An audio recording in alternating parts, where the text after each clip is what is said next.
最近有網友問我急凍嘅刺身點樣處理，我發覺太多人原來唔知道急凍刺身應該點樣解凍嘅，所以今集仲有一個示範，模擬雪櫃嘅溫度，仲有一個最快嘅室溫解凍，順便講下解凍嘅時候有啲乜嘢要注意，點解解凍嘅時候啲肉會爛，藉住呢個機會整一個刺身城。咁所以呢個星期日大家出街 shopping 嘅時候，可以買一件翻屋企試下玩下，試下整個醬油漬出嚟，你會發現點解個赤身可以咁好食嘅。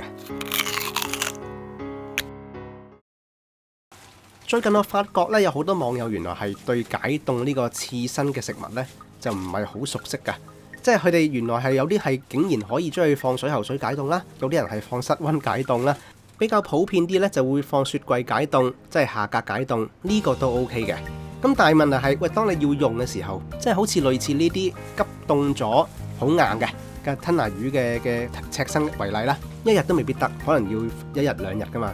咁所以今集咧就藉住呢個機會同大家分享下點樣可以迅速令到呢個吞拿魚或者係呢個刺身嘅食物解凍完之後咧又會唔爛肉嘅。當大家試過有陣時沖水游水解凍食物咧，喂，點解解完凍之後啲肉會爛嘅咧？係咪件肉有問題咧？其實唔係嘅，係你哋解凍嘅時候咧有啲嘢係做錯咗。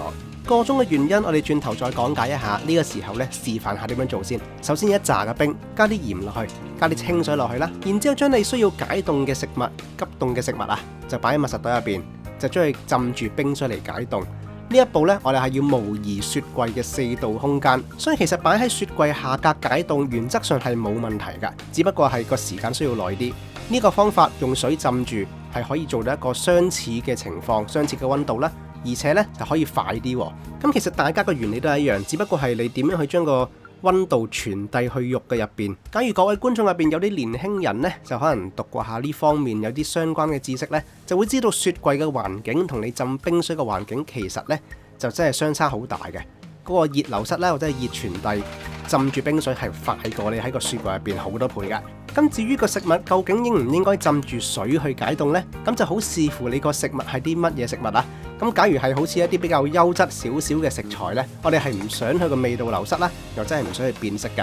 咁但係假如你嘅食物係一啲即係急凍咗嘅肉類啊，可能會有啲臭味呢，咁浸下啲鹽水呢，亦都係一個唔錯嘅選擇。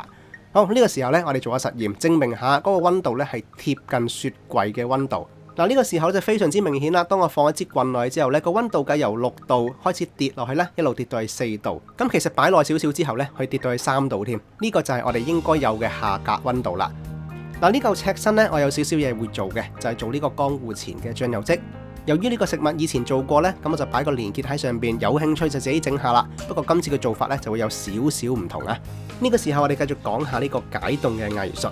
嗱，頭先提及過點解啲肉會爛呢？其實就係因為當你嗰個溫差太大嘅時候呢，你係將件肉由呢個 frozen 嘅情況之下，一路拉上去，將個纖維拉爛咗。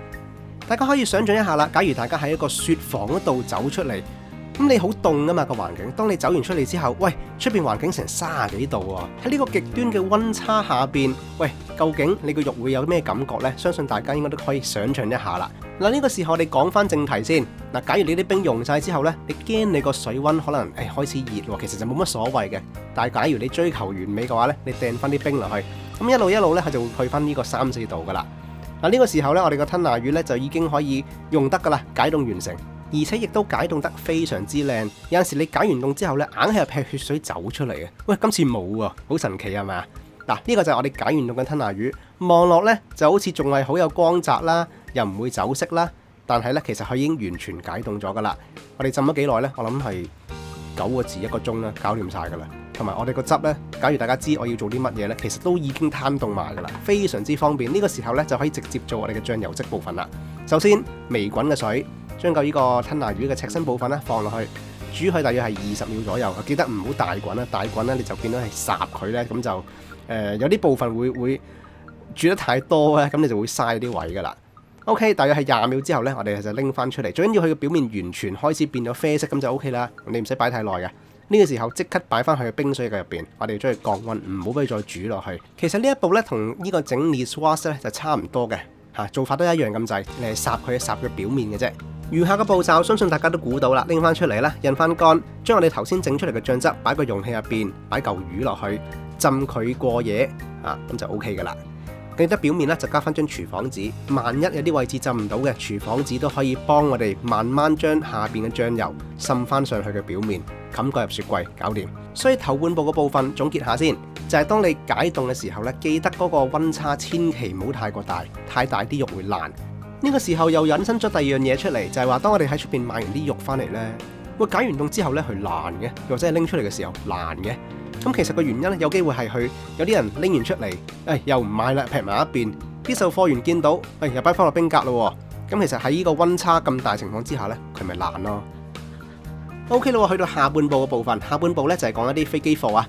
今次整呢個食物嘅原因呢，其實就係為咗一條秋刀魚。突然間好想食秋刀魚呢，咁就叫條秋刀魚翻嚟食，但係就一闊三大啦，咁啊一條魚又好似好寡喎，咁啊叫咗版平平地嘅亂膽呢，OK 嘅。然之後啲急凍嘅蝦啦，轉頭又會擺埋落去砌埋一齊，一次過上嘅。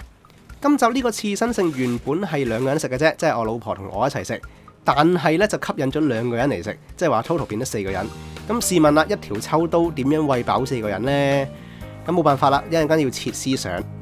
無論如何，洗乾淨條魚，印乾之後呢，我哋都要拖湯佢嘅。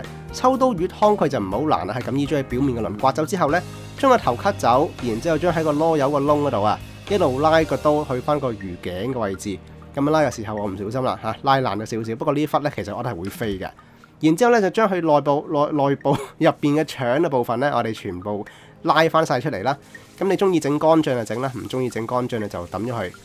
用水喉水輕輕沖一沖佢嘅血骨位，呢個時候再抹翻乾淨，印翻乾條魚，我哋可以起漏啦。咁起漏就好簡單咧，佢揾一把比較硬啲嘅刀咧，就慢慢喺佢個骨位同肉之間咧起翻塊 fillet 出嚟，咁就 OK 噶啦。大家有興趣咧，就不妨參考下小弟呢個做法啦。小弟唔係師傅嚟噶，我都係試下玩下噶啫。你劏斷佢個腩骨位，一路拉到去魚尾咧，咁你就可以起到塊魚柳出嚟，睇落仲好簡單添啊！嗬。好啦，然之後咧，仲用把刀咧，將佢腩骨嘅位置片起，再戒走，我哋2條嘅 fillet 就改好噶啦。嗱，今次嘅秋刀係做刺身咧，即係刺身上，又唔會攞去燒啊，唔會火隻，乜嘢都唔會搞，所以記得呢個係一定要剝皮噶。咁啊，剝完皮之後咧，仲有個好痛苦嘅步驟咧，就係將佢掹骨。掹骨咧就慢慢掹啦，你就唔好掹到佢啲肉爛晒啊。咁揾到鉗仔咧，就慢慢去喺佢魚肉嘅中間部分一路掹啊，掹下嘅時候啊，浸下水，印翻乾個鉗，又喺度掹佢個魚肉佢啲骨，掹下好似有啲濕喎，咁就揾啲紙巾啊、廚房紙印一印佢，盡量就唔好俾個魚肉濕太過耐，濕太耐咧係爛嘅。完成晒之後就可以將佢切絲啦。第一步改一改啲頭尾位啊，我哋係唔要嘅，或者係複食啦。然之後咧就可以斜刀將魚身嘅部分咧全部切做絲。另外一邊都係，本身就唔應該咁做，因為秋刀個肉本身係太過腍。小弟係唔夠分嘅情況之下焗住咁樣做嘅啫。嗱 OK 啦，搞掂晒之後，你就包保鮮紙入雪櫃，然之後攞翻我哋嚿赤身嘅醬油漬出嚟。你會發現咧，佢表面咧有啲熟咗嘅部分啊嘛，即係啡嘅部分啊，我哋要全部改翻晒出嚟。佢唔係唔食得，但係嗰啲位置咧會偏鹹。我哋想滿足翻一個食客嗰個味蕾咧，就盡量唔好太過鹹啊。咁同埋嗰個外觀都靚好多噶嘛。剩低個位置你可以自己去食咗佢啦。嗱，呢嚿嘅醬油漬咧，同你普通嘅赤身就唔同嘅。醬油同赤身有一個好微妙嘅化學反應，就係漬完之後咧，赤身係會香啲，又會腍啲，又會滑啲添。好似呢個爆緊油嘅赤身部分啊，咁但係呢個係冇乜可能，佢唔係真係個腩嚟噶嘛。咁總言之係好食啦。然之後咧就到啲刺身蝦啦。咁呢個刺身蝦係急凍嘅牡丹蝦嚟嘅，原先就應該做昆布漬，但係就冇呢個時間做啊。咁但係又要餵飽4個人咧，就唯有去做一啲比較 hea 嘅方法，去令到個牡丹蝦有啲味啦。但係就夾硬加落去嘅，唔係太好食嘅。咁但係處理佢之前呢，你亦都要將佢個表面上邊咧就戒一戒，拎走條腸先啊。呢個時候就可以包保鮮紙入雪櫃。好啦，到萬能葱，呢個係日本嘅葱啦。咁啊，佢叫做萬能葱嘅，其實都係葱嚟嘅，不過就香好多，同我哋本地嘅葱就唔係好一樣。咁大家有陣時去啲日本超市咧都有得賣㗎。咁第一件事啦，唔使講啦，我哋將佢切做呢個葱花啦。切好晒之後咧就可以擺埋一邊。咁但係當日嘅手咧其實就傷咗啦，切得唔係太過靚，希望大家就唔好介意。好，搞掂之後咧，我哋去一去第二個畫面啦。嗱，呢啲葱咧其實係攞嚟擺喺我哋嗰個秋刀魚嘅絲入邊㗎。秋刀魚咧同兩樣嘢就好夾嘅，葱同埋呢個薑蓉。所以我哋兩樣嘢都會準備，咁但係薑蓉我哋轉頭先至擺喺秋刀魚嘅側根。首先將葱花同呢個秋刀魚嘅絲呢就撈埋一齊。嗱，其實呢個做法就唔建議嘅，但係呢個一條秋刀真係餵唔飽4個人啊嘛。好，呢個時候擺埋一邊，然之後咧就可以將個砧板抹一抹啦，就將呢個大葉咧攞嚟裝飾嘅。咁就將下邊嘅根部位置，即係框嘅位置啊，切走佢啦。然之後咧係嗱嗱聲啦，擺盤啦，肚餓啦。